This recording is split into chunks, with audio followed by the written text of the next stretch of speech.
নমস্কার, good morning সবাইকে। আজকে একদম সকাল সকাল চলে আসলাম একটা ব্রেকফাস্টের রেসিপি নিয়ে। তো আজকে বানাবো সুজির উপমা। তার জন্য আমি একটা কড়াই বসিয়েছি। এবার নিয়েছি 1 বাটি সুজি। এটা আমি শুকনো করে ভেজে নেব। আমি কিন্তু লবণ দিইনি, লবণ ছাড়াই আমি এটাকে ভাজবো। খুব তাড়াতাড়ি হয়ে যায়, কিন্তু খেতে কিন্তু খুব ভালো লাগে এই রেসিপিটা। আপনাদের কাদের কাদের পছন্দ অবশ্যই কমেন্টে জানাবেন আমাকে। যাই হোক, সুজিটা একটু ভাজা ভাজা হয়ে গেছে। এবার সুজিটাকে আমি নামিয়ে নেব। এবার ওই কড়াইতেই আমি দেব বেশ কিছুটা সাদা তেল।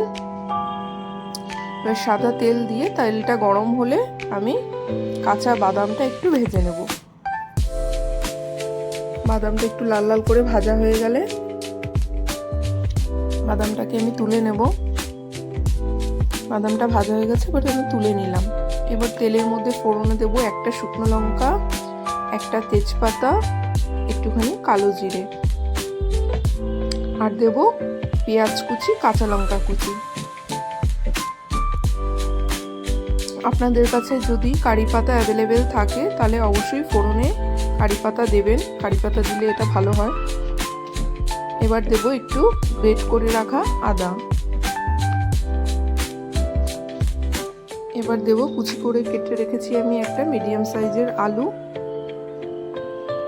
এগুলো সব কিছু দিয়ে আমি একটু ভালো করে ভেজে নেব।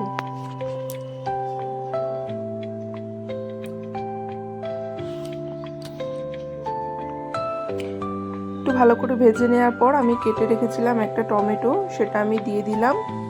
আর দিলাম বেশ কিছুটা মটরশুঁটি।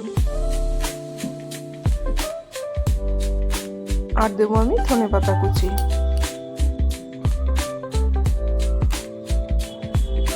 এবার আমি ভালো করে সমস্ত কিছু মিশিয়ে নেব। মিশিয়ে নেওয়ার পর আমি দেব পরিমাণ মতো লবণ, দেব অল্প একটু লঙ্কার গুঁড়ো, আর দেব একটুখানি জিরের গুঁড়ো। আমি কিন্তু হলুদ দেব না। দিয়ে এটা ভালো করে মশলাগুলো একসাথে সমস্ত কিছু কষিয়ে নিতে হবে। ভালো করে কষে গেছে, তখন আমি পরিমাণ মতো জলটা দেব। জলের মাপটা কিন্তু একটু বুঝে দেবে, নাহলে সুজিগুলো কিন্তু একদম কাদা কাদা হয়ে যাবে। বেশি জল দেব না আমি। আলু আর সমস্ত কিছু যখন ভালো করে সেদ্ধ হয়ে যাবে, তখন আমি ভেজে রাখা সুজিটা উপর থেকে দিয়ে দেবো। দিয়ে এবার ভালো করে আমি মিশিয়ে নেব। গ্যাসটা স্লো করে এগুলো ভালো করে মিশিয়ে নিতে হবে। এবার সমস্ত কিছু ভালো করে সেদ্ধ হয়ে গেলে তারপর ভেজে রাখা বাদাম, অল্প পরিমাণ চিনি দিয়ে এটা মিশিয়ে নিতে হবে। তাহলেই রেডি হয়ে যাবে দেখুন এরকম ঝরঝরে সুজির উপমা। অবশ্যই বাড়িতে ট্রাই করবেন। আর সঙ্গে যদি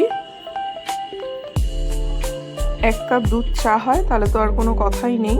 তো আমি তাই বানাচ্ছি। তো এখানে পরিমাণ মতো আমি দুধ নিয়ে নিয়েছি।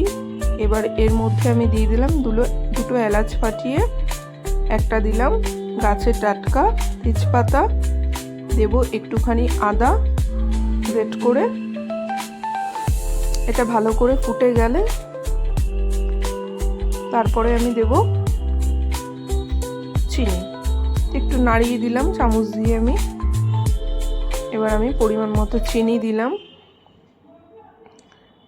এবার আমি পরিমাণ মতো দেবো চা পাতা দিয়ে এটা ভালো করে ফুটিয়ে নিলেই রেডি হয়ে যাবে দুধ চা।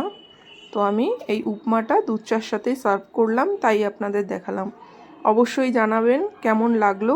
আর আমার ভিডিওগুলো যদি আপনাদের ভালো থাকে অবশ্যই আমার চ্যানেলটির পাশে থাকবে। আবার আসছি নতুন